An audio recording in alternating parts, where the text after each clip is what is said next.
Alright, we're back. Nazer does his bullshit. And, blah, blah, blah.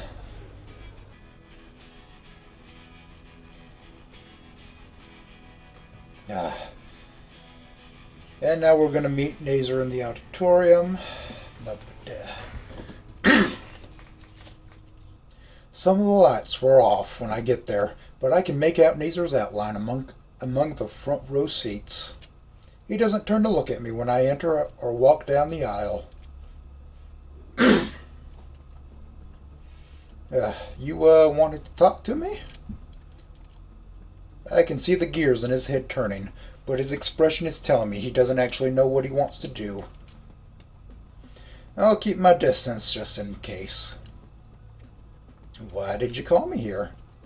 Just shut up, let me think. He sighs and turns to me. I shouldn't have pushed you earlier. Sorry, it was a moment of weakness. Don't worry about it, I can take a hit or two. He silently nods. Yeah, man, sure. He nervously chuckles. Look, Anon, when you told me Fang could kiss you because you told her your feelings, I can't really describe it. Don't take it the wrong way, but my mind just screamed at me worst case scenario. Why's that? Because it's my sister we're talking about here. So, Fang said she likes me too. So we're dating now, I think. Nazer clamps his hands up to his crest.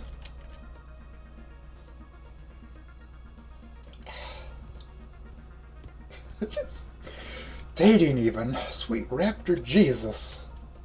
Why are you so surprised? I told you months ago I liked her, didn't I? Yeah, you told me you liked her. I never expected her to like you back. Explain yourself now.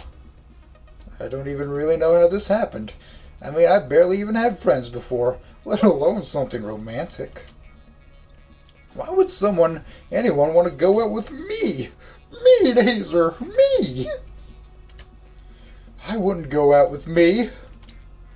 I have no idea what I'm doing. Nazer leans back with a hand holding his beak. Oh man, you're worse off than I thought. Breathe, man, breathe. I am. It hurts to breathe. Geez, at this rate, I'm gonna be more concerned for you than Fang. Like, thinking about being with Fang, a part of me is fucking exuberant to the point of being higher than Reed. Reed! But then I start thinking about how I don't know how to date and get so worried that I feel like I'm gonna vomit. And then there's my heart beating so hard, and the fucking blues, and everything is fuck. Everything is fucking fuck, Nazer. Breathe! Breathe, damn it! Live, damn it, please! I finally noticed the black spots in my vision, and gasp.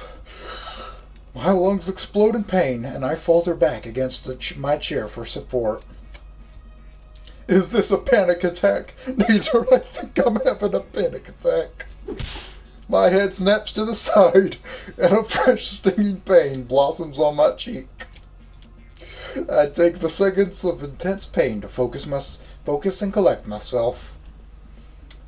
Did you just slap me? Like cuckoo? Yes. You calm now? Not really. Would another slap help? This time with my ring hand? I'm calm. I'm calm. You've got it bad, Anon. Got what bad? Got what bad? You're in love with Fang. How is that bad? See? Your heart grew 3 sizes this day. Can you believe it? How is that bad? Fang, you both need help at this point. Now that's just uncalled for. It's true, last thing you need is to be romantically involved. But what if that's exactly what we need? Just let me get this straight. You have never had a girlfriend before, correct? Ever? Mm-hmm. Double correct. Why? Aside from being sad, that just makes it really not a good idea to go for what seems like such a poor combination. That a challenge? Well, are you even paying attention? I can be a great boyfriend, just you watch. Oh my god. You know what? You might be right. Maybe just the thing Fang needs is someone to support her. I clearly can't do anything, and neither can our parents, or anyone we know. But thinking back to a few days ago, she did shield you from a crowd and get you out of the auditorium. All she needs is a generic white man to pull her out of her funk. I brushed it off, but it's clear she cares for you. So you know what, Anon? I'll trust you. To do what? Nazer gets up from his seat, motioning for me to follow. I'll help you get to know Fang a bit better, and in return, you need to keep your promise of being a great boyfriend to her. Yeah, thank you, Nazer. Where are we going? You're gonna need some supplies. I follow Nazer to the parking lot, where his half-beaten car awaits. Listen up, because this is all I really know. Wait, should I be taking notes in my handy-dandy notebook? First thing is, you should always have a giant bag of Dino Nuggies in your fridge, with her name written on it with a Sharpie. Be warned, she counts them. You eat any, and it's all over. Don't make the same mistake I did.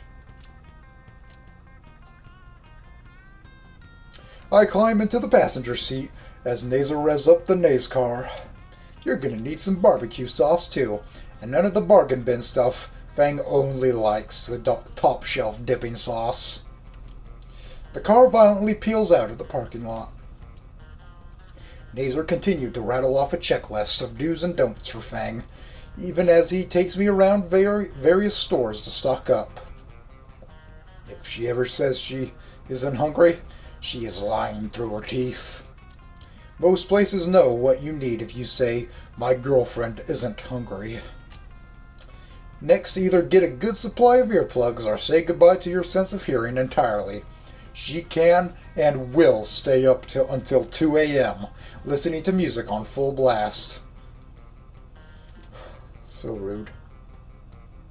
Nazer tells me more information about Fang than I probably should have known. Too much info, Nazer. Too much. And lastly, she will rip your shirt at least once. Have spares ready. Way ahead of you, man. What? Oh yeah, this is actually my 5th jacket this semester. I see. So that confirms Nazer is just colorblind if he keeps getting these fuck-ugly jackets. So I've got your blessing, boy? If you help my sister Anon. Of course, I'll be the best boyfriend ever. You better, because otherwise it won't be me next time. What? Dad needs a new caddy. He'll probably ask you, and then you'll go missing. Ah, fuck.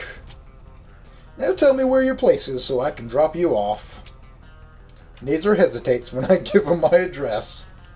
Skin Row? You know, I should have figured, but still.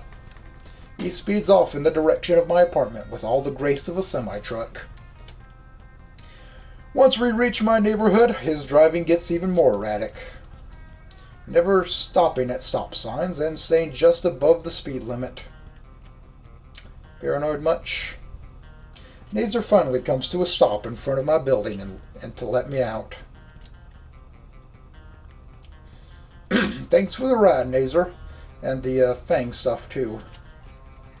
Nazer's gaze is fixed on the building doors instead.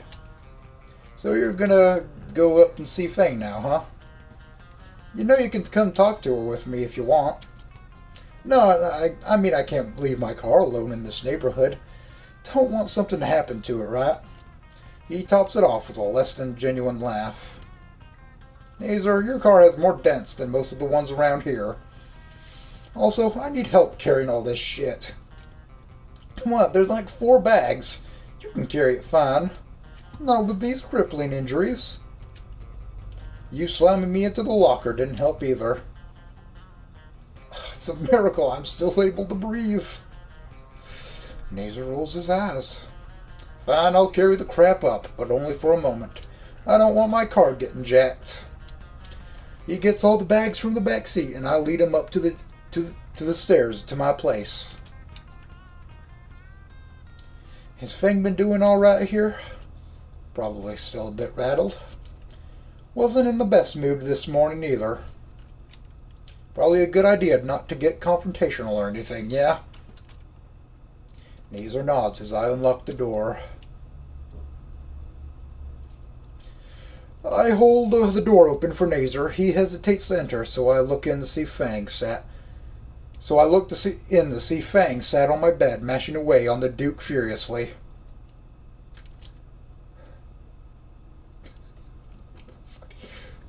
Nazer, don't freak out. He's just here to... Wait. Why are you playing Rock Band with a controller? And how does Rock Band work with an OG Xbox controller? You mean I was doing it wrong? And my account was locked. How did you even get that to start? Dude, your password was Rainbow. Who cares about that? Why is he here? Nazer waves dismissively. Psst. Well, Anon, you're welcome for the ride. I'll just be going now. Wait, Nazer. He freezes halfway out the door. How much do you know? No. About me and Anon. Anon filled me in earlier. You what? Don't worry, he's cool. You weren't planning on telling Dad I'm here, were you? No, I wasn't. I'm serious, you can't tell him. You'd kill Anon. No, really, I wasn't going to tell. Please, Nazer, I need to know for absolute sure. God damn it, Fang. Why don't you trust me even with this? Nazer inhales deeply and turns towards the door. Sorry, I'm going now. I won't tell, I swear. It's not that I don't trust you. He pauses again with his hands on the doorknob. Like Spears did numerous times in the past, I take hold of Nazer's shoulder. What? I offer a reassuring smile and nod back towards Fang. Then what? Why do you hate me? I don't hate you. Every time I see those, your scars, I mean, I just remember that day back then. What does that have to do with anything? I mean, it's my fault, isn't it? I lied to you, and you got hurt. But it's like you don't blame me, even though you should. Everyone depends on you. You're the star player at school, and it's in spite of your family instead of because of it. You can't even bring yourself to hate me. All this time, that's what this was about? Fang wipes away a tear with her wing and nods. Nazer brushes my hand off his shoulder and turns around. I don't hate you because I don't blame you for anything, Fang. Back then, we were only kids. I was 11, 12. I was always thinking I'd done something wrong because of how you acted differently since then. I thought you hated me. I mean, look at all the shit I've ruined for you. Band practices, shows, parties, hell, dates even. All I ever do is ruin things for you. And when I did, I'd always get told off by Trish. A part of me wants to groan at just the mention of her name. Oh, I think I did since both Naser and Fang are looking at me. Way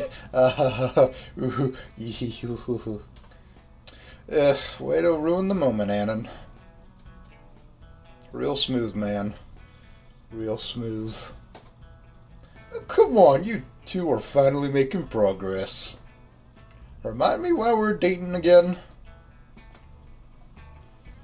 Because you look like you fuck human men?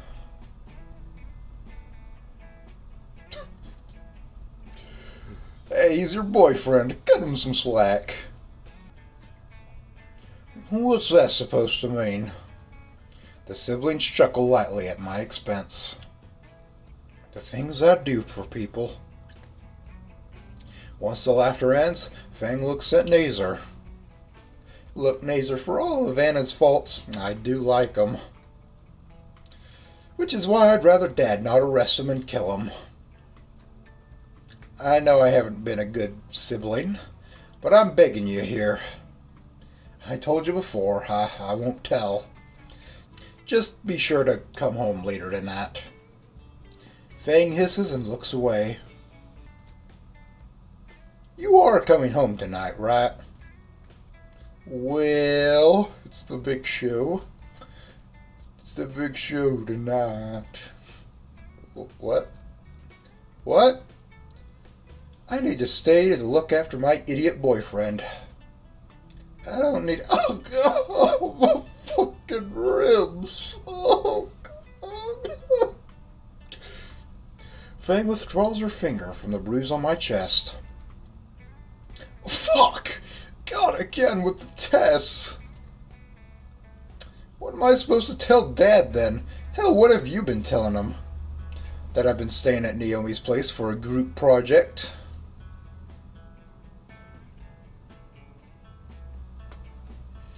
Well, I can't say I'm staying at Trisha Reed's place. But Naomi... If I told Dad I was staying at Annan's place in Skin Row, what do you think would happen? The whole building would get set on fucking fire or some shit. I don't know, God. Okay, fair point. Are you actually okay staying here, though? Fang shrugs and looks away. It's not bad, just boring when I'm all alone. And there's not much to eat here. Well, let's fix that last part then. I get a questioning look from Fang as I take one of the grocery bags from Naser. Her eyes instantly lock on to the hefty pack of dinosaur-shaped chicken nuggets I take out. You gonna stay for dinner for a din Naser? Oh. Shit! The loud blaring of a car alarm has Naser drop the rest of the bags onto the floor and rush out the door. Shit! The Naze car! Guess he wasn't wrong about the carjacking thing. I turn back to Fang, who's currently writing her name on the bag of tendies. Mine. Fang, you can't hog. Did you just hiss at me? Mine. We ended up watching Top Spear until midnight while Fang hogged her bag of nuggies.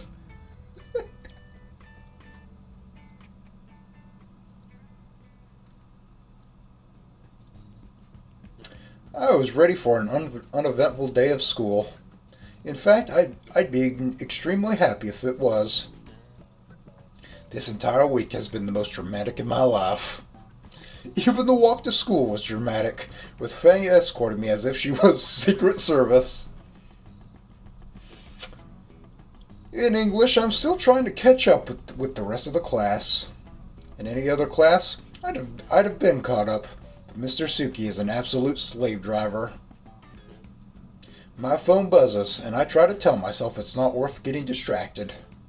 The next question is on Sarah's history. However, I decide it's just not worth it. Please tell me your morning is going better than mine. Could be better? Why? I didn't even think of Trish. She hasn't seen me in 2 days and is trying to bother me with band stuff. She's really not taking a break well. Oh, you're serious about quitting music and all that. What? Why would I quit music? Just taking off from the band for a while. Think Trish gets the memo that now. Apparently cold shoulder works wonders on her. You think that'll work for long? Nah. We'll have to make distance at lunch. Let's eat on the roof or something. Good idea. She doesn't respond further, so I turn my attention back to the assignment.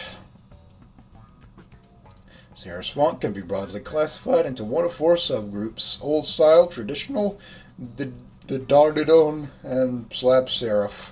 In order of... Nope. Just stretch out my neck here.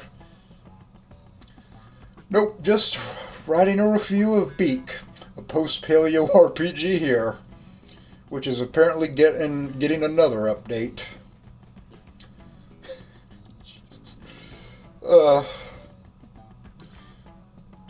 Will we ever find out what the hell is going on? One day. I passed the assignment. Did he write his review as the assignment? That's nuts, man. After a torturous science period where Fang poked my bruises whenever she got bored, lunch came around. Fang and I got plates of country fried steak and started heading up the stairs, chattering about possibly seeing a movie this weekend. Seemed like a Kong fan. Did Nazer say that? Maybe, but come on, it looked like it'd be a great movie. Kong bros, we lost. Or won. I don't know. I haven't watched it yet. Before I can retort, I hear footsteps rushing in from behind. Fang, I thought we'd be hanging out in the auditorium. You know, like usual. Fang doesn't even bat an eye and continues up the steps. Trish follows even as Fang starts taking the steps 2 at a time. Fang, come on.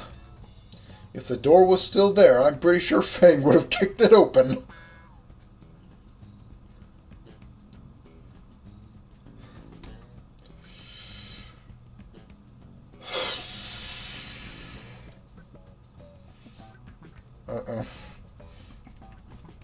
Instead, she quickly turns with a huff and starts to scale the ladder one-handed. Before Trish can climb it, I pull myself up the ladder awkwardly. Oh, God, oh. Each step a rung, I need to pause, the rough movements causing bouts of pain across my chest. Trish growls as I take my time climbing up. Halfway up, I'm able to hand Fang my tray of food and scale the ladder at a slightly faster snail's pace. Once I'm at the top, I swing my legs onto the ladder, blocking Trish from climbing up too. Asshole, let me talk with Fang. Know any theaters with easily accessible fire exits? You kidding? Of course I do. Sweet, saves me some money. Then pirate the game then. Why would you do that? Anon, I swear to fuck. Fang, please just say something. I can tell Fang is getting annoyed at Trish not taking the hint. Trish, I just don't want to see you right now, okay? But why? I'm your best friend. I still need some time away after what you did. What about Reed? What about Worm Drama? We can't perform with just the two of us. I think you should leave, Trish. I think you aren't thinking straight. We need you to come back to... Trish. Her voice is a calm fury, cold and collected and bitter. I am trying to have lunch with my boyfriend that you just humiliated in front of everyone barely 2 days ago. I am perfectly capable of deciding for myself if I want to take a break. If and when I want to get back into the band, I will talk to you. For now, all you're doing is pissing me off and ruining our lunch together.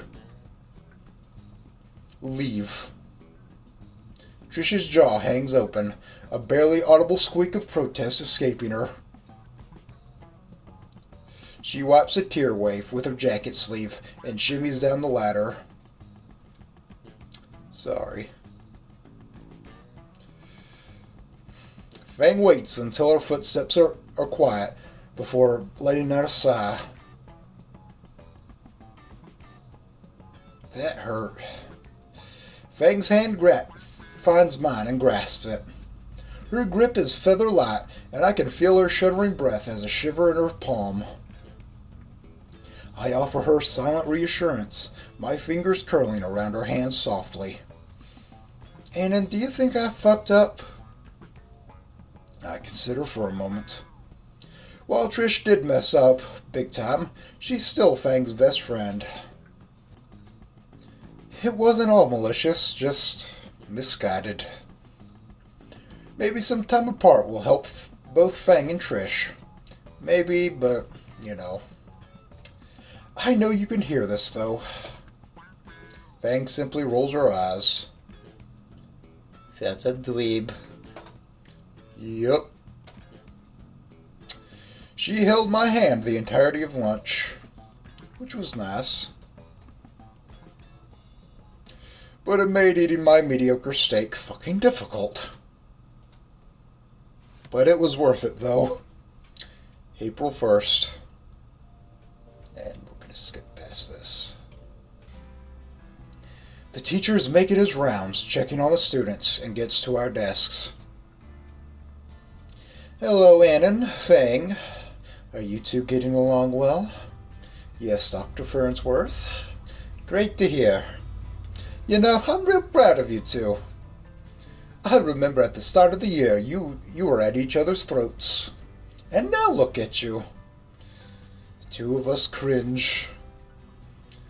Yeah, thanks. At any rate, you two understand the material, right? Oh yeah, Fang and I are fine. I was just helping them with a few problems. I remembered it this time. Good, good. I won't keep you any longer, then. Farnsworth meanders to pester the next few students. Anyways, where were we? I turn back to Fang and her mischievous grin. What? Her grin only grows. What? What's with the look? She shakes her head and covers her mouth. Did I say something funny? Anon, you ignorant slut.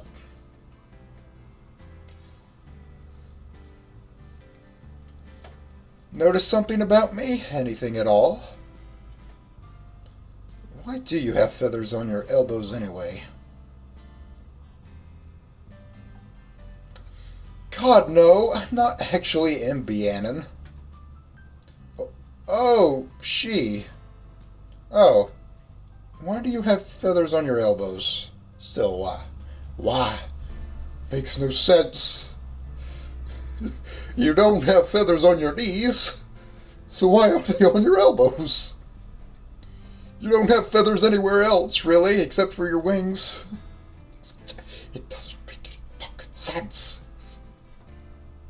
Fang rolls her eyes and digs her feathered elbow into my side. Alright, I get it. Just joking around. Shame your jokes suck. We chuckle together. So, like, can I say you're my girlfriend now? Fang blushes a little. You always could, dummy. The blush becomes contagious, and I find myself looking back at the worksheet. Girlfriend. Suddenly, I'm feeling squeamish all over again. I mean, we went on dates before, but she never straight up said she's my girlfriend. Now I'm on the spot. It only makes sense that I ask her to prom, right? Why am I getting so worked up again all of a sudden? This is ridiculous. I'm just gonna ask. Hey, Fang, we're going to prom together, right? Oh yeah, totally. I was gonna ask if you wanted to go at all. Of course I do, but do you want to go? I mean, only with you. Yes or no, dork? Yes. That wasn't too hard, was it? Like plucking feathers. She playfully elbows me again. I think I get the feathers on the elbow thing now, because those things fucking dig in. Oh. Do you even have something to wear? I was going to ask my dad for his old clothes. You sure? I could ask Nazer for his old stuff. Tail and wings. Right. What about you? You actually going to wear a dress? I got this sick-looking dress shirt. Nah, shirts suck. Wings again? Wings again. At least I can wear a backless dress. I cup my chin and try to ponder the dress.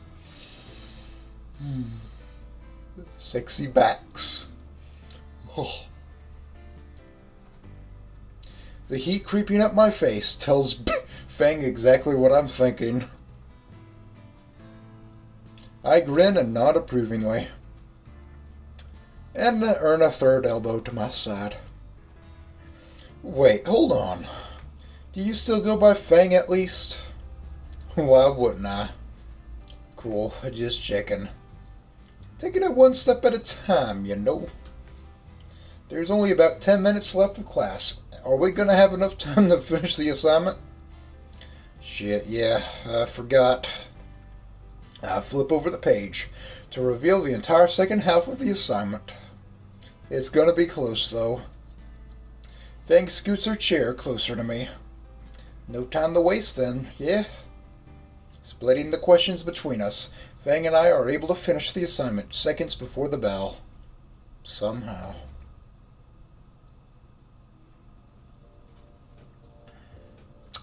We walk through the hall together, at least until we have to split to our separate classes. Hey, wait. You did the word search bit this time, right? I thought you said you were terrible at those. And you believed me up to this point. I feel used and dirty. That's because I used you. I'll get you Fang. There you are. A moment, please. We turn to see Principal Spears trailing behind us. Yes?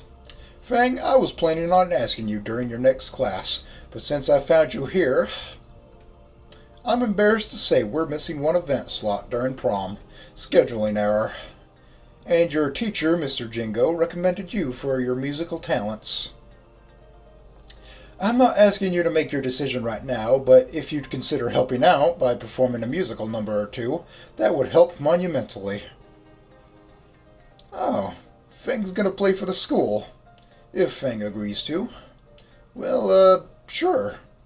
Yeah, I'd love to do some songs for prom. Fantastic news, Fang. When you can, please swing by the office. Thank you, Principal Spears. I'll come after school today. Spear nods and heads off. Shit, now I really need to get a good dress. I thought you had one. A party dress isn't a performance dress. It's like, you know what I mean. I guess. You don't seem as excited as last time you got somewhere to play. You know, I mean, Last time I had a whole band to play with. You sure you'll be alright playing solo? Probably. I'll also need to practice a lot more. You'll help me, right? Of course. As long as you don't need me up on stage with you. I'm trying to keep the crowd from throwing things this time around, actually. Might be. You wish. Speaking of, I'll see you at lunch, right? Yeah, of course. Mwah. Fang pecks me on the cheek and starts down the hall to her next class. I feel my lips spread to a grin. It's kind of weird to think of it, but I'm actually excited for prom. Man, I hope that suit has actually been to the cleaner. I don't want to disappoint. Every day after school for the next few weeks, I would join Fang to help her practice. Some days we would go to her place, and other days her father was home early. Those days, Fang would politely ask Nazer to drop her off at my place. The bribes to keep it from her dad stopped being necessary after the third time. The practice sessions themselves were long and arduous. Sessions would go on until either her dad kicked me out or sundown. Fang would play for hours on end, occasionally stopping to let me try and to take a break. Despite my warnings, she'd play until her fingertips were red and raw. I decided it was time for a real break once I ran out of band-aids. My great idea was to take out the map of the city I had since I moved in and throw a dart at it to decide where we'd go for the day. There's lots of neat places in the city for dates. The mall, the arcade, a local amusement park. And the dart landed in the ocean over the dock. The look from Fang told me she wasn't stepping anywhere near a tuna boat. The aquarium it is. So here we are inside after paying admission. I'd suggested we'd wear some gloves. She wear some gloves just to protect her hands. I don't think she understood the second part because they were fingerless. The aquarium is a large marble building on a marina.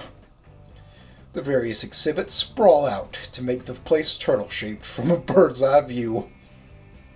It's a nice place, but I still need to make this entertaining to Fang. She already looks bored. Looking through one of the map kiosks, I try to make a mental plan for the trip. They got exhibits for the deep sea, the Gulf of Mexico, the dope fish, tropical reefs. Eeny, meeny, miny. Really. Sea turtles it is. I take Fang's hand and lead her through the lobby into the chamber labeled Sea Turtle Conservatory.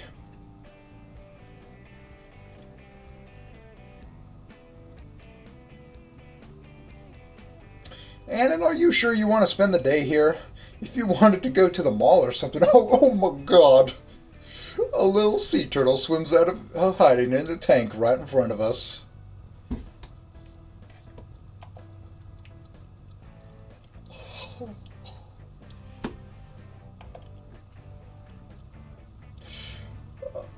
Immediately, Fang breaks free of my arm and presses against the glass.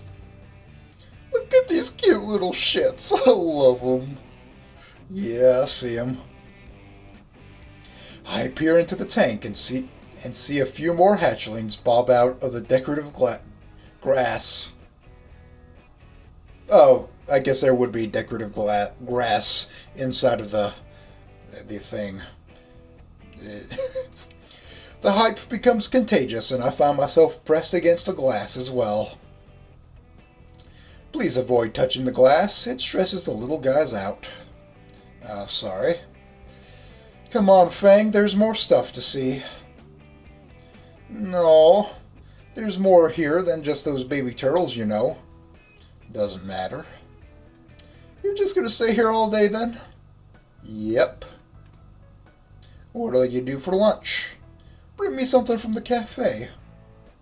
Alright, here I am going off without you. Oh look, a Dumbo octopus. Where is it? In a snap, Fang's moved from pressing her face against the turtle tank to pressing it against the octopus tank. Ma'am, please refrain from... Oh my gosh, Anna, look at it. Oh my god. It's like a living egg yolk with button eyes. Is that the first analogy you can think of? And what's over there? Are those seahorses? Holy crap, I have to take video of this.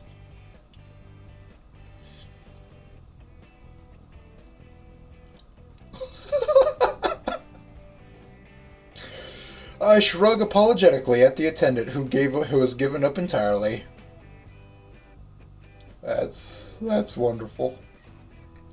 But watching Fang zoom between the exhibits to gush over each oddly cute sea animal was just too much. Suddenly, my phone finds its way into my jacket pocket, already set to record. She'll probably kill me if she found out. But it'd be a good death. Wait, where'd she go?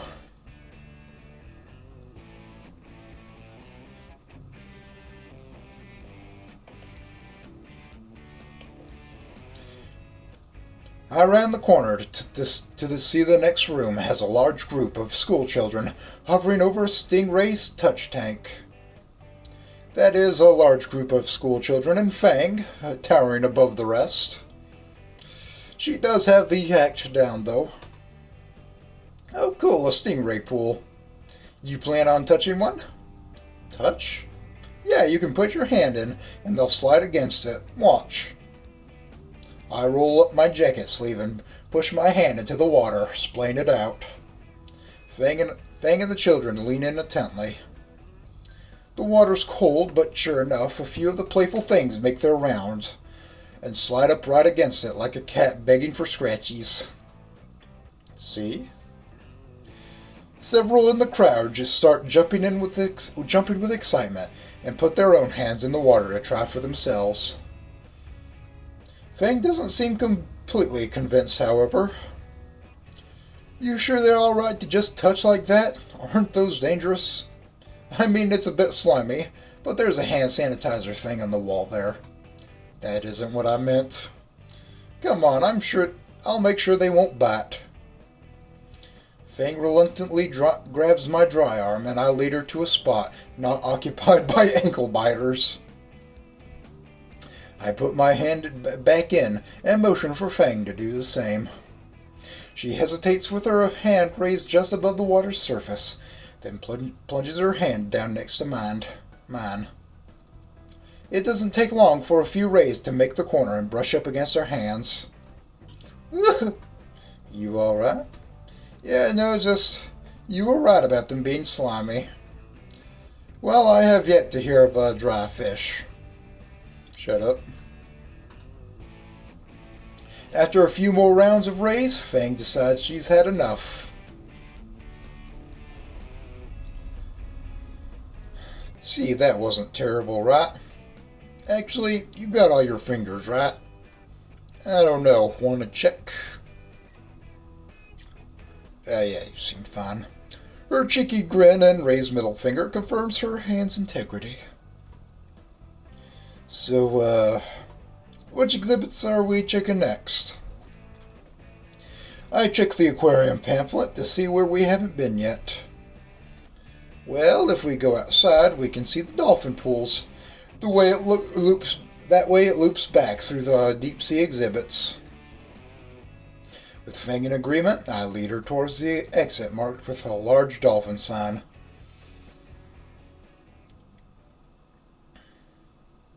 Upon exiting the building, my nose is assaulted by a mix of salty air and the smell of raw fish. Somehow it's even fishier than inside the aquarium. Ooh, smells like lunch. It says they should be feeding the dolphins pretty soon. The walkway circles around a large pool with several dolphins swimming around, and I can make out the trainer holding a hoop with a bucket of fish by their feet. One of the dolphins jumps straight through the hoop and is rewarded with a fish caught out of the air. Would you jump through a hula hoop for me if I had tweets? I notice the trainer has traded the hoop for a large brush and is getting one of the dolphins to open its mouth. The trainer starts brushing the dolphin's teeth and showing off the rows of neatly spaced cones. I make a show of craning my neck down to get a view of Fang's teeth from below. She raises an eyebrow for a second and then realizes. An elbow jams into my shoulder, and her other hand covers her snout. So that's how you brush your teeth. I don't need someone to bribe me, at least. Well, if you ever need help, I'm sure I can get them to lend me one of those brushes. And that gets me a jab to the ribs this time. Oh, come on, you have to admit they look a bit like you. I don't see it. The dolphin beside her nods in agreement. Right then. So how about we hit the last spot and then go grab our own lunch? Unless you want to have some tuna with your clone there. Fang rolls her eyes at that. Her dolphin duplicate did too. You're fucking with me, aren't you? What are you talking about? Fang's aquatic doppelganger makes a laugh like chirping, and then finally swims away. So deep sea then. We leave the dolphin pen, following signs back towards the building. The floor slopes slowly until we reach a door labeled as the sublevel to our destination. Pushing through, we find ourselves in an oversized hamster tube beneath the water. Oh, I didn't realize they had one of these. From within the glass walkway, we're surrounded by a myriad of colorful marine life swimming around us. Fang's eyes are wide as she tries to follow the different schools of fish that dart to and fro about. I'm more mesmerized by the water-filtered light cascading off Fang, casting her in a gentle glow that illuminates her white feathers. God, I'm glad I'm recording this. Recording what? The shark! Oh yeah, that cool-looking shark over there. I point to the shark that's currently lazing about, casually drifting by the walkway. Fang turns the gush at the shark, giving me the opportunity to quickly stop my phone and see that my battery is near dead and the storage near full. There's the last exhibit. I hold open another set of doors, the room within near pitch black. Is it closed? The lights? Nah. The room is dark because the things inside aren't used to light. Oh. Wait, are you scared? No, I just wasn't expecting it is all. I offer her my hand. Despite her claim otherwise, I can feel how tense she is by how her fingernails dig into my hand.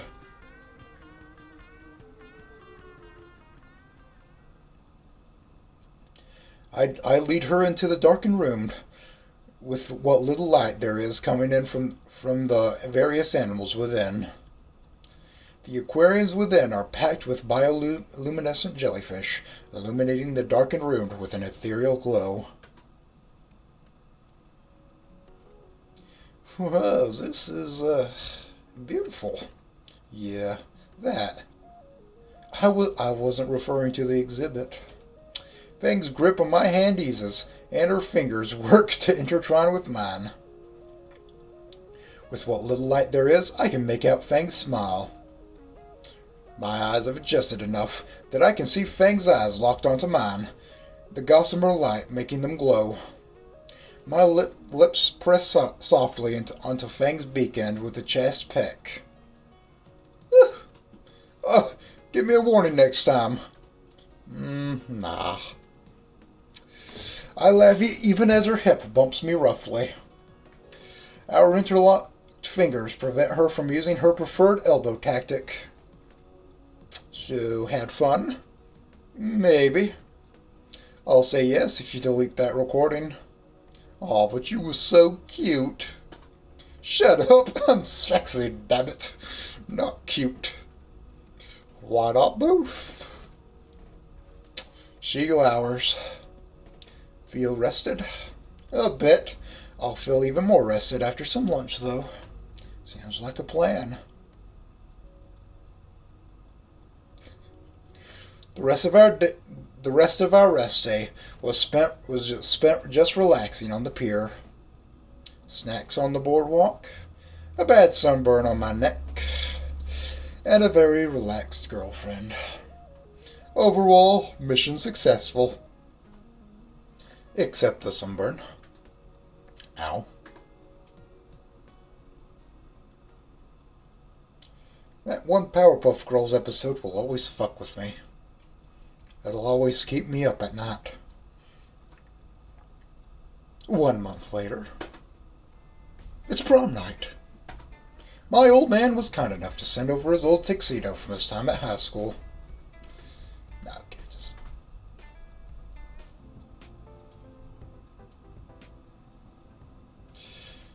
Just as I was about to resign myself to premature blindness from the camera flash, my savior arrives. Oh, Anon, you're already here. Fang leans over the railing of the staircase. Nice suit. Did you get it from the suit store? Well, the jerk store called. They're running out of you.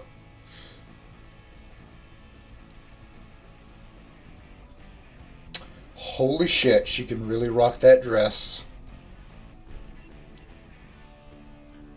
Ahem. Don't. No. Ah, shit.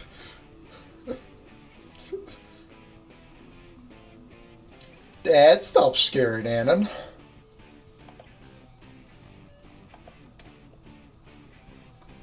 I'll scare who I want in my home. Until my wife says otherwise. Fang's mom saves me, taking the mountainous pterodactyl by his head crests. You get your ass back in there. Now, dear, Anon is a lovely guest. Come on down and pose for pictures with everyone, Lucy. Actually, stay up there so we can all rest. Har har. Best thing to do is to get it over with. That's right. Alright, everyone, group together. This one's going on Christmas postcards for sure. Kill me. Later.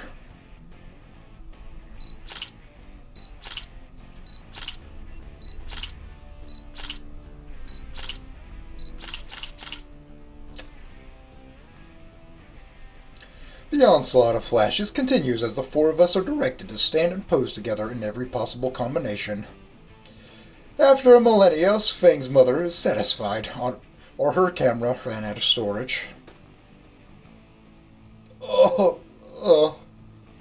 Nazer and Fang both crash onto the couch, rubbing their photo-bleached eyes. Even Naomi is holding her eyes closed. Ugh. The whole thing's left me quite parched. Hate to bother, but do you guys have any water? The fridge dispenses water.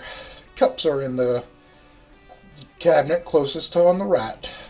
Thank you.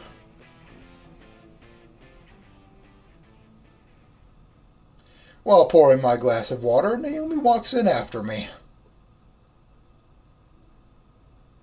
Just lift it to the side, okay?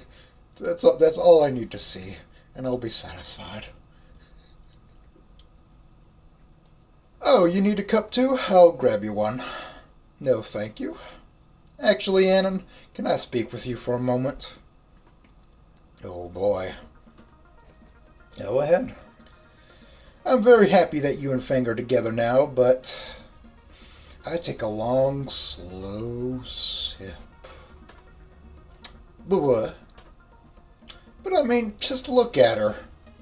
School year's almost over, and she's barely changed from being that weird punk goth type. But that's the good shit, though. That's the good shit. Listen, man. When you're like 10 years old and you see Gwen and you're just like, God damn. God damn.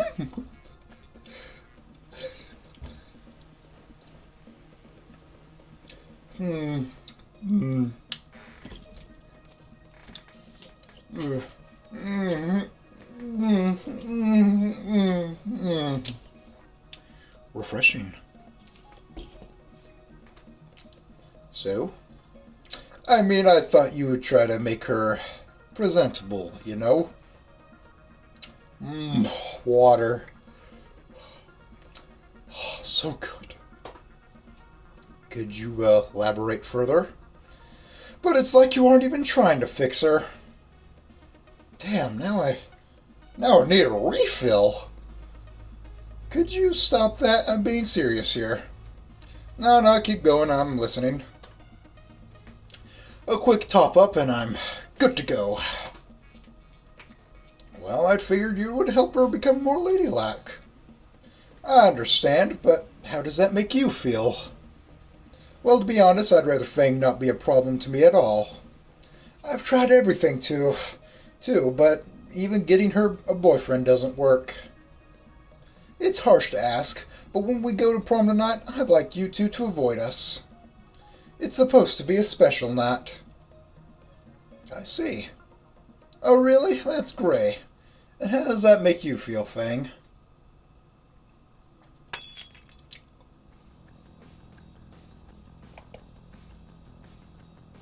What the fuck? That's a face. Well, since you've asked, Anon, I'd be glad to share. Oh, Fang, I didn't see you there. I'm sorry, but I can't stop looking. My God. You'd be surprised how effective staying quiet and stationary can be. How close you can get to someone without them knowing you're even there. I see. Very impressive. Why do you look so surprised? Isn't me being invisible exactly what you want? Well, no, I was only planning. Oh, right, your plan. I've known for months now you were up to something retarded, but not what. But I totally get this. It's exactly something only you could come up with. Down to the whole thing crashing and burning. I mean, really, how could you mess this up? Literally all you had to do was get some poor schmuck and get him to do everything for you. Hey, you can't even get one person to do what you want? Pretty sad, right, Anon? I could do that in seconds on a certain website. Man, even Anon can do it better, huh? So basically, fuck your stupid plan, fuck your stupid crown, and fuck you. In a flash, Fang strikes Naomi right across the face. And your dress sucks. Now, I wouldn't go that far, okay? Looks pretty good to me. I'm just saying, okay? And then you've got the taxi number, right? We're gonna need to leave right now. Yeah, I'll give him a call. Bye, Naomi. Enjoy your hat. We leave a speechless Naomi fuming in the kitchen and head towards the front door.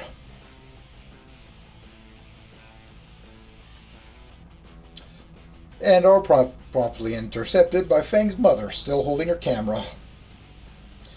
I guess she's found another card for it.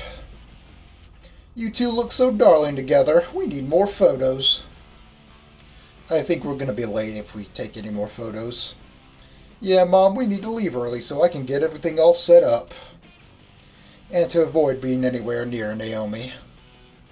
To my surprise, she seemingly relents to Fang this time. Oh, fine. You'll be happy you have them when your own children are going to prom. An image flashes in my mind of me and Fang as parents. Like a white dove on the egg top. A bit early to think of something like that, and the blush on Fang's face tells me she's thinking the exact same thing. Mom, make sure to have fun at prom, you two. I glance over it, and Fang's dad catches me dead in the eyes. Home by midnight. I manage a nod as Fang grabs my hand and leads me out the door with her guitar in the other.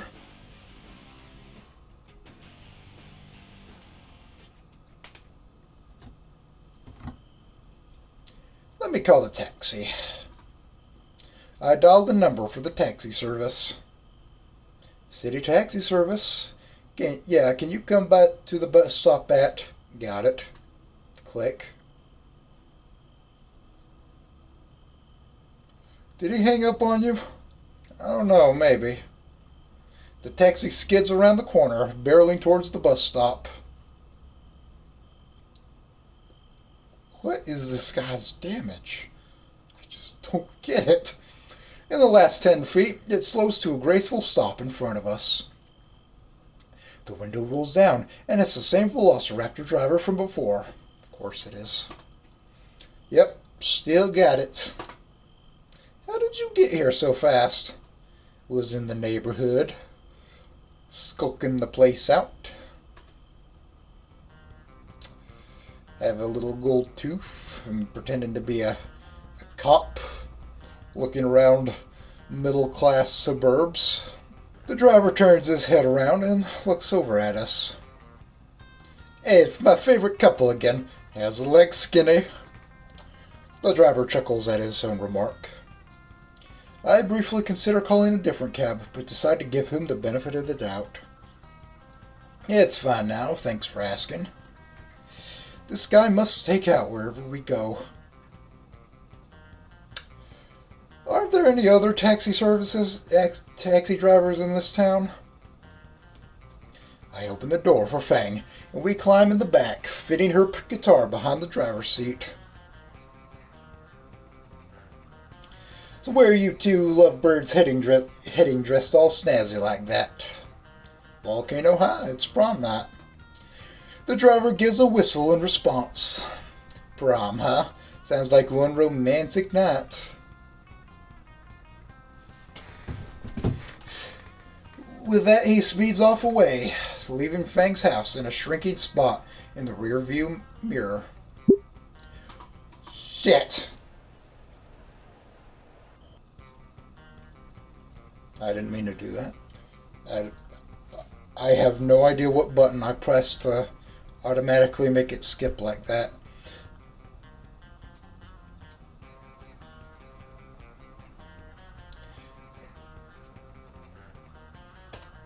The drive back to school is rather calm, despite the driver going at least 30 miles over the speed limit the whole time. In the rearview mirror, the driver makes eye contact with me. The bottom of his eye curls, and I know exactly what he's thinking. His hand darts to the radio knob.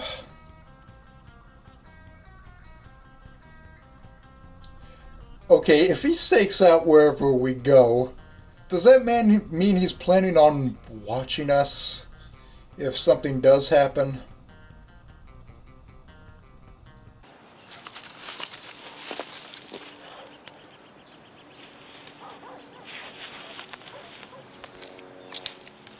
He's a peeping Tom.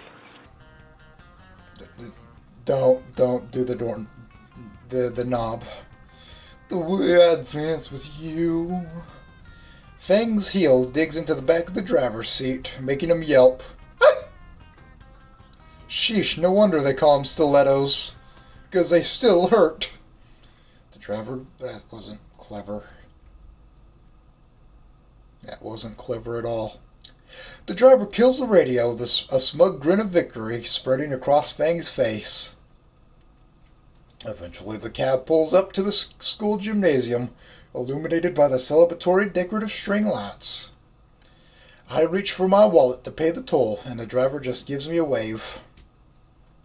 I get to have something better. You know what? It's on the house this time, kids. Just have fun, you two. We climb out the back of the cab and the driver gives me a wink before the taxi screeches away in a cloud of carbon monoxide. I offer to carry Fang's guitar from here, which she gladly accepts. The students strung up various strings of lights along the overgrowths of vines around the school. A rather impressive mural of King Rex is spray-painted on the wall outside by the ticket booth. You can tell how recent it was by how there was smoke leaking out of the eyes and mouth. I think about getting a picture with Fang by it, but I think I've developed a serious case of photophobia. The line to get in isn't too long, and it only takes a few minutes to get inside.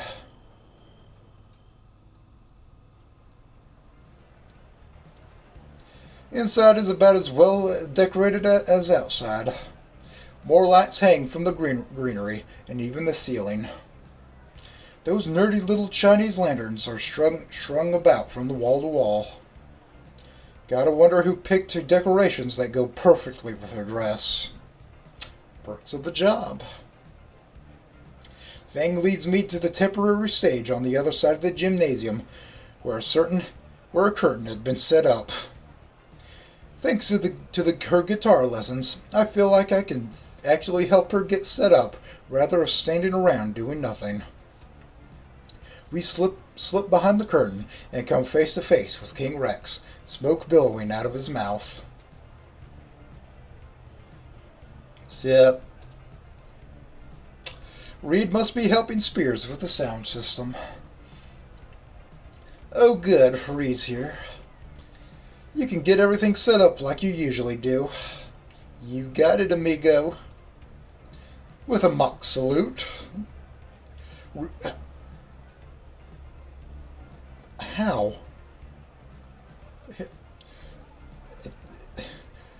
Reed takes the guitar case from my hand and promptly disappears behind one of the speakers.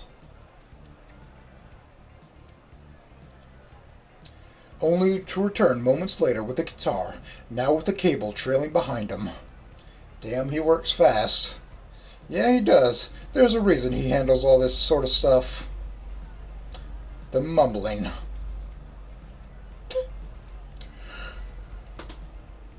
Reed dusts off his hands and lets out a sigh, releasing another mushroom cloud of smoke from the costume. Man, I haven't talked to you guys in ages, you know. Not since the whole projector thing. You know I sit 2 seats away from you in math. Why don't you just talk to me then? Bro, but I would, don't want to leave Trish alone.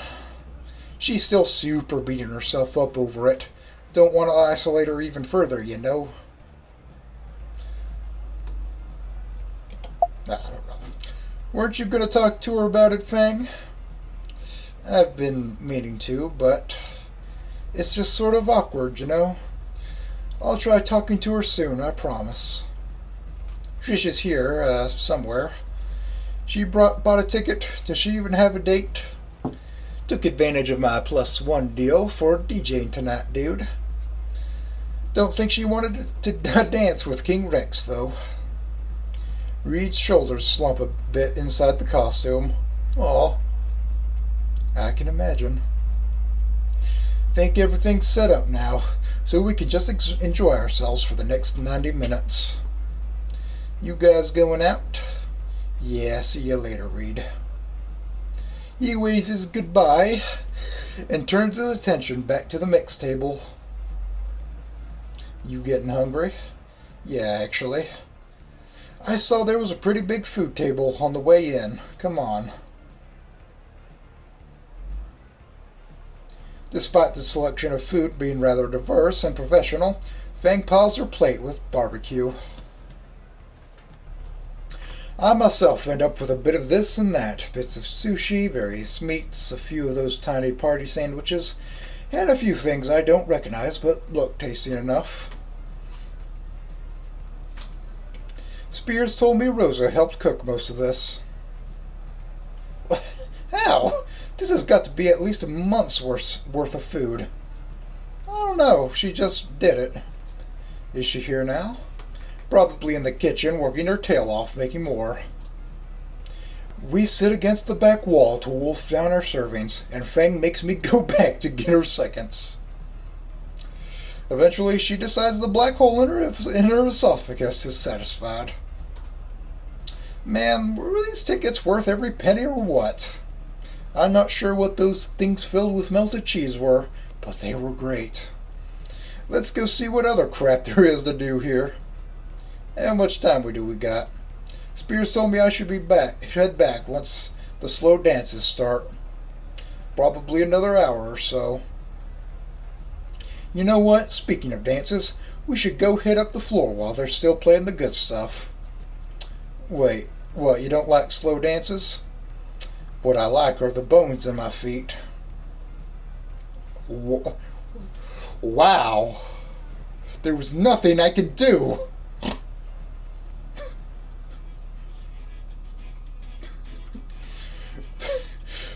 Fang takes my hand and leads me into the crowd of dancing teenagers. Reed actually has a pretty good selection of music going. Instead of whatever garbage was in the weekly top 40 list, he's been playing real music. Fang's already lost in the music, grooving along with the other students. Now would be a good time to mention I can't dance in any capacity, not just slow dancing. I can't just stand here like a spurg. Need to think of something fast. Stop being a dweeb, Anon. I got a special dance for you. When in doubt, improvise.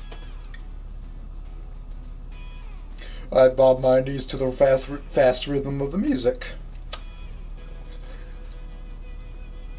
And my hands mimic the reload animations from various first-person shooters I've actually played.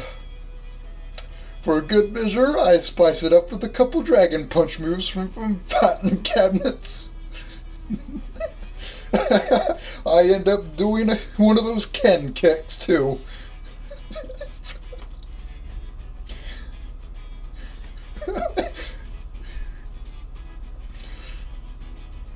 Fang seems glad I've joined in. She even tries to mimic a few of my moves.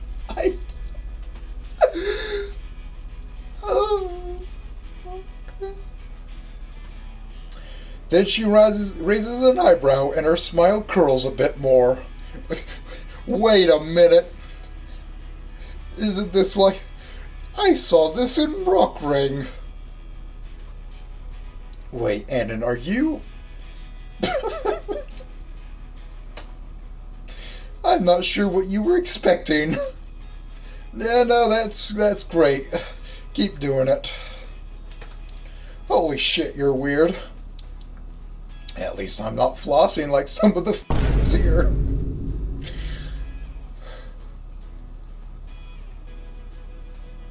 Reed wades through the crowd and grabs Fang's shoulder from behind. What the fuck?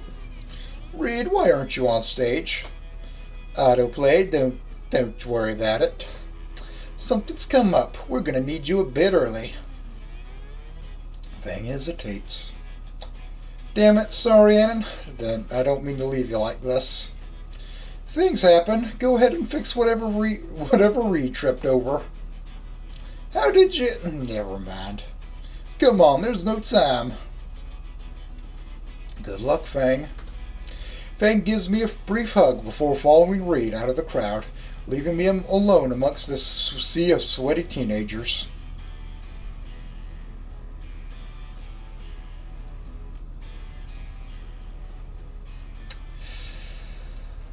I should go get more of those cheese things from earlier.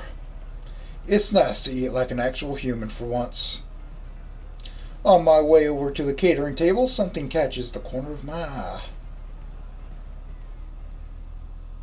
Sitting alone at a table in the back is Trish, blankly staring at her phone and not touching the plate of food in front of her. I really don't pay any mind to her, my focus solely on getting to the buffet table. She's still super beating herself up over it. Don't want to isolate her even more, you know. God damn it, Reed. I really don't feel like playing therapist again, especially at prom. But if she's still hung up on what happened then, the least I can do is talk to her, right? After getting another plate of tiny greasy delights, I begin to approach Trish. Worst case scenario, I get gored on her horn, and it's not as threatening as staircases. Is this seat taken? Trish looks up from her phone, and her face flies through a myriad of emotions.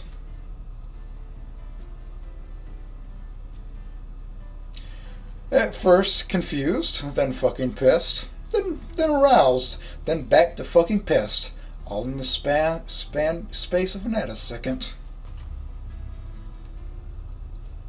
She does like me.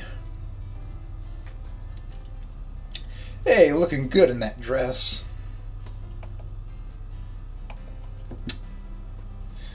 You too.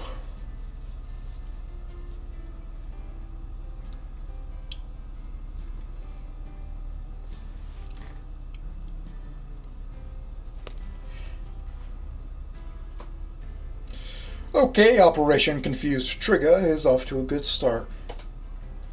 I hold out the second plate of morsels to her. I snagged these for Fang, but she had some last-minute sage issues to deal with. Oh, thanks? I sit down next to her and tuck into my meal. Aren't you supposed to be with Fang? Why are you here? Well, she's got something to deal with, and I'm hungry. No, I mean here. To eat? For emphasis, I show her my half-finished plate.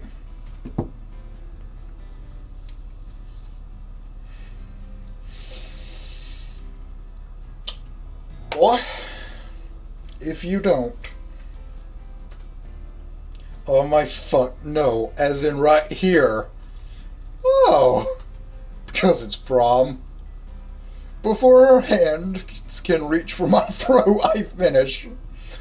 And you're looking lonely. There we go. Trish locks up completely. Looking closer, I can see just how dry her eyes are. Man, she must have been crying a lot. I wasn't. God damn it, mouth. Alright, I was just thinking. And like, how do I say this? Trish is focused completely on me now. Alright, brain, help me out here. I saw you sat here. No date, no friends, no nothing. Bad choice. Trish's face sunk at each word. I was thinking about how lonely you were. Which is something I know quite well. Being alone and all. So, since I'm by myself now and you were looking lonely, I'd figured we could be lonely together. Makes sense? Trish lets out a sigh. Why are you doing this? After everything I did, you should hate me for it. I sigh. Yeah, I mean, I still get called names and stuff. And Stella keeps trying to get me to watch shit with her. But fuck it. I won't have to see those fuckers ever again in a few weeks. That shit's gonna be in the past. But I've been meaning to, but it'd crush Fang if she never talks with her best friend again. Trish's eyes widen. So,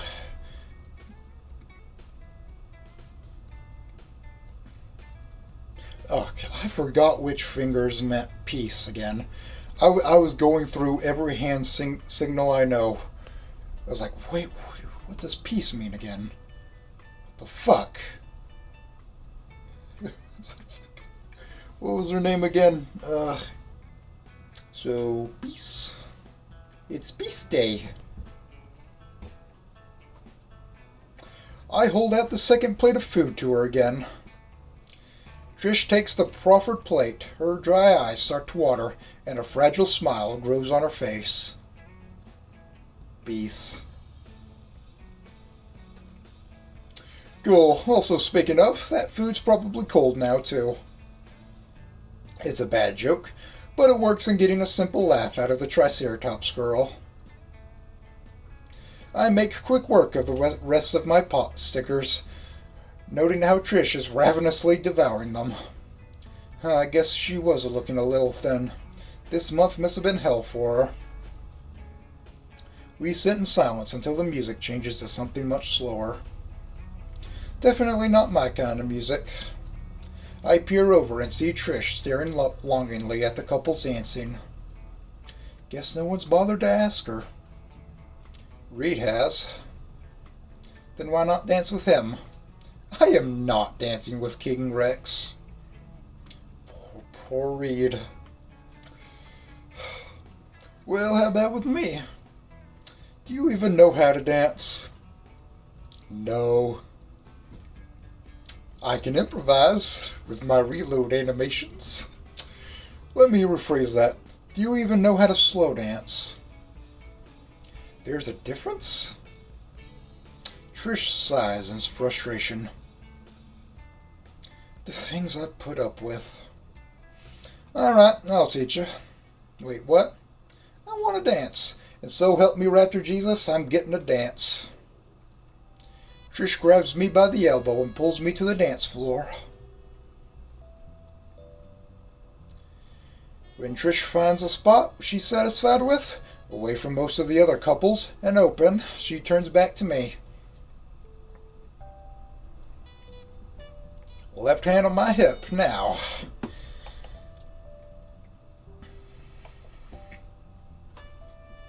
Oh wow, she is short as hell. I need to actually reach, so my hand plants itself on her hip. Alright, next. Trish's next hand takes my right, and her right hand is placed on my left bicep, since she doesn't want to stand on her toes, or mine. Now just step to your left. My left foot moves left, and bring her right foot next to it. Alright, that's one step, and that's it. Wow, dancing is simple. Slowly I find myself getting into the rhythm of the dance. Occasionally, Trish would give instructions for a new step or move. One song and dance grew into 3 or 4. I lost track. But as we ease into the next song, I realize that Trish is starting to smile at least. Oh, my stomach. Trish's face goes bright red. What was that? I think I was hungrier than I thought. Want to head back to the food table? Yeah, sorry. For what? Come on. I lead Trish out of the crowd back in the general direction of the buffet. Thanks for teaching me how to dance. I'm coming for you if I hear Fang's got a broken toe. Noted. You go ahead. I'll wait at the bench we were at before. I gesture towards the tables of food. Oh, sure, give me a bit. She heads off and I go sit in the same spot on the bleachers as before. Well then, got some time to kill. Time to shitpost. Whoa, Trish, warn me before you jump into the chair. My bad. Oh, Flint. Oh, fudge. Hello, Principal Spears. Is Fang doing alright? Yeah, she's still getting everything ready. I just wanted to have a word with you. Got a minute? Sure. When you first got here, I noticed you were a bit on the egotistical side, if I may say so. You've since become a fine young man. You are in a muddy situation and were able to get this much out of it. I can tell you're going places, son. I see. Thanks. Principal Spears leans over and places one of his gargantuan hands on Mike's shoulder. I'm real proud of you. He pats my shoulder out of his socket and gets up. I won't keep you any longer. I have my own business to attend to in a moment. Giving Naomi and Nazar their crowns? It's a bit obvious, but I won't ruin their moment. Alright, be seeing you. Later, Principal Spears. He marches away to get ready for the announcement. I check my phone to make my post. Guess who's at prom? Later, virgins. Big related is my date. I attach a picture I took of Stella earlier with her date when her date was in the restroom.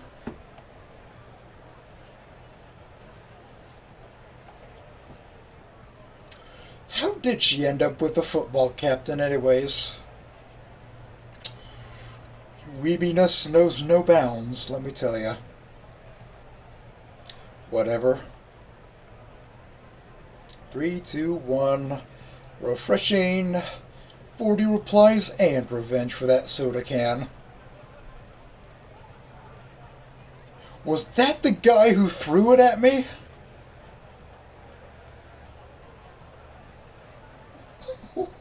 What an asshole. Alright, sorry, I'm back. Trish slides into the chair Spears just left from. Did someone bend this? Spears. Oh. She puts her plate down. It's a veritable bake sale. You can't have dessert for dinner.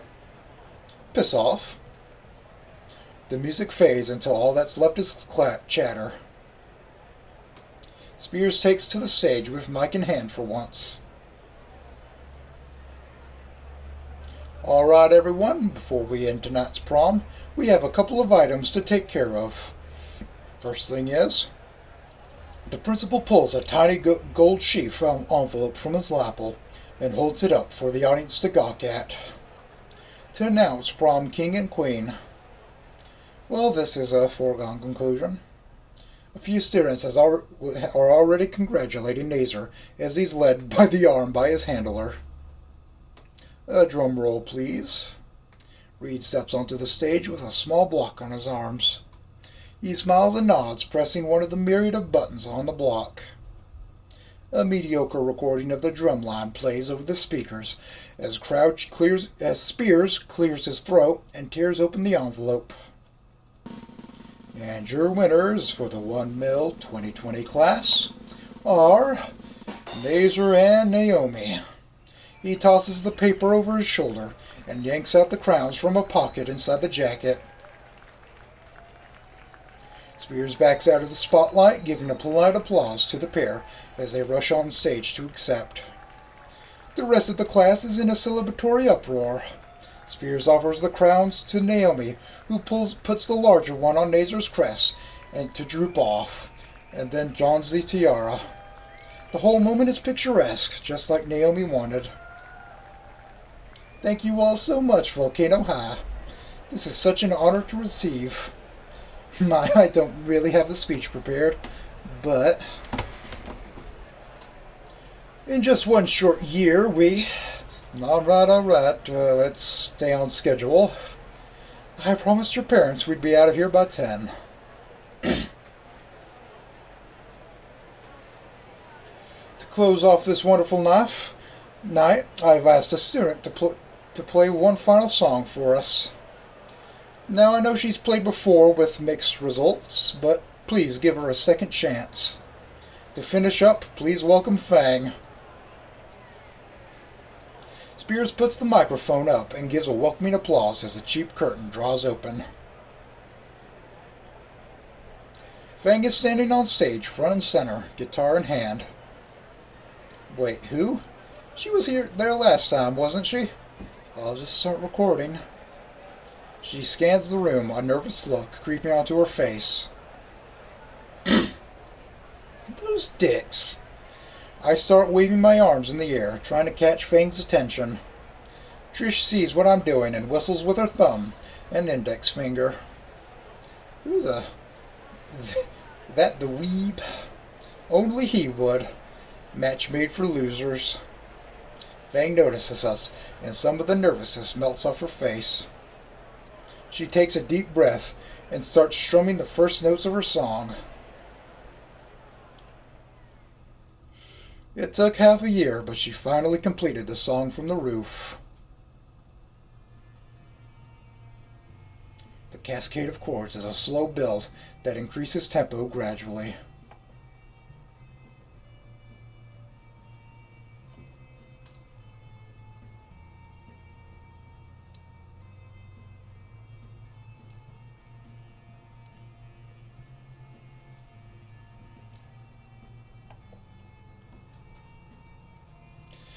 Thinking back over all the practice sessions, Fang fretted over what exactly she would play.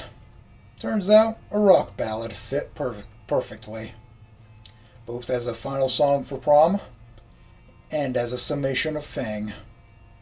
After all, as she plays her heart out on stage to the growing surprise and cheers of the crowd, this song is the best representation of her. Trish and I cheer Fang on loudly. The lyrics were composed together. The lyrics we composed together were a mix of her admittedly overly flowery and edgy poetry from her wall and my own shitposting. Surprisingly, it mixed well. Apparently, the rest of my classmates thought so too. I spin around to get a better look at all the cheering students and immediately fix my eyes on Naomi. And she looks pissed. Nazar looks like he's enjoying the show, however. Not wanting to let the moment go to waste, I get my phone out and zoom in as stealthily as I can. I snap a picture of the seething prom queen before she stomps off, probably complaining about how her perfect night was ruined. Shame that someone other than her gets the spotlight for once. Satisfied that Fang will enjoy seeing the picture, I begin pushing and squeezing my way towards the front of the crowd. As soon as Fang's eyes lock with mine, I catch a look of unreserved glee on her face. That same look she had during their concert at Moe's, or when we even found Moe's in the first place. She is finally in her element, and loving every second of it. Fang's voice is beginning to grow hoarse as she nears the end of her song. As the song reaches its crescendo, her final lyrics are echoed by the crowd and reverberates throughout the hall. Goodbye, Volcano High. Her voice shakes as the words trail off, delivering a meteoric finale to her show. The guitar echoes for several seconds before applause begins to fill the air, cheers that I didn't initiate this time. I begin to join in, but take notice of Fang's utterly stiff posture. Eyes wide, wings pressed against her back, legs locked like a statue. She looks like she was about to faint from shock. I realize I have an opportunity here and stone the fuck up. God damn it, I'm gonna take it. I push my way through the crowd and jump up on the stage, taking the nearly catatonic Fang into my arms. Standing in an embrace on stage, my mind barely registers the crowd of students in front of us. Fang gasps and snaps back to reality. I can see the embarrassed mirth playing across her beautiful eyes. No thought at all, I press my lips against hers.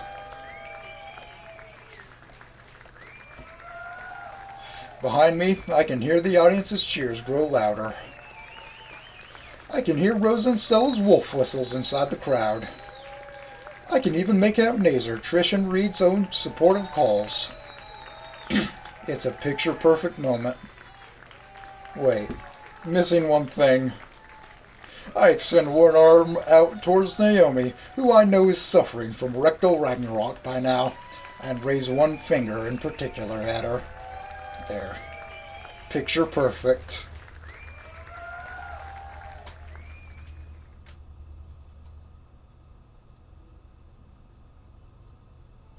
The cool night air feels absolutely amazing after we spent so long in the sweat box of a gym. When I had brought up calling the taxi to take us home, Fang insisted on walking instead. And I couldn't turn her down after she gave me the look.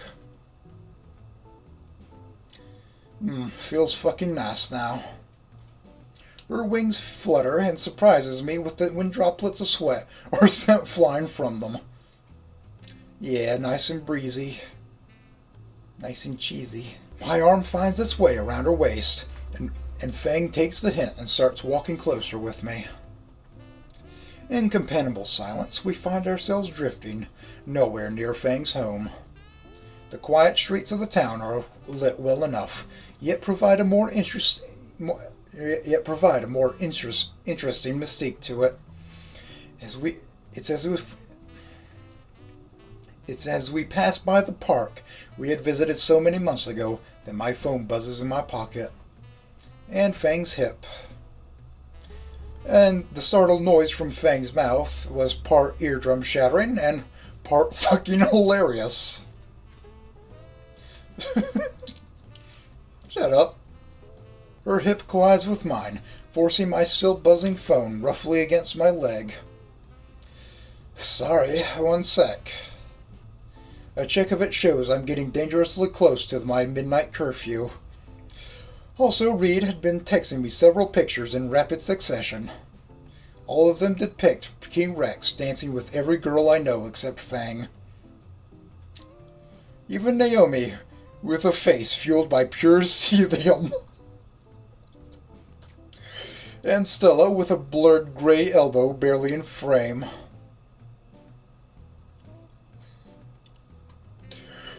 Reed, Matt, yo, I got my dances.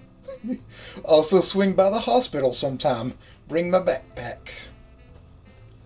He really does it to himself. Right, the curfew. Before I can pocket my phone, Fang stops my hand.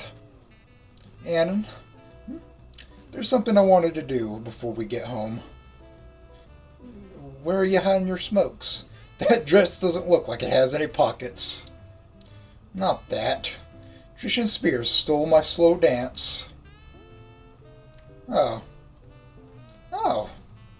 Out here, though? Why not? No one else is here.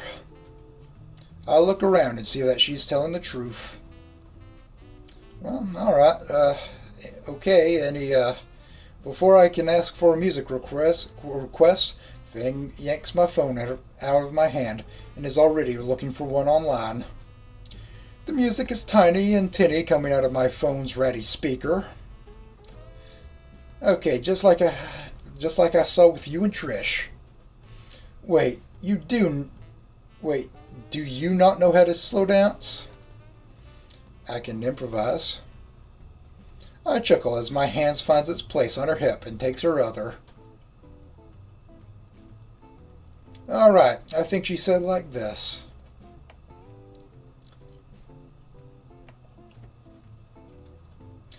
I try to explain Trish's instructions to Fang as we slowly move to the barely audible rhythm. In between the two quiet music, the constant foot stomps from Fang and my own idiocy giving bad instructions.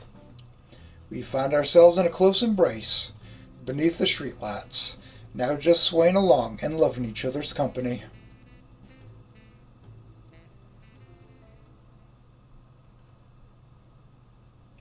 Two weeks later.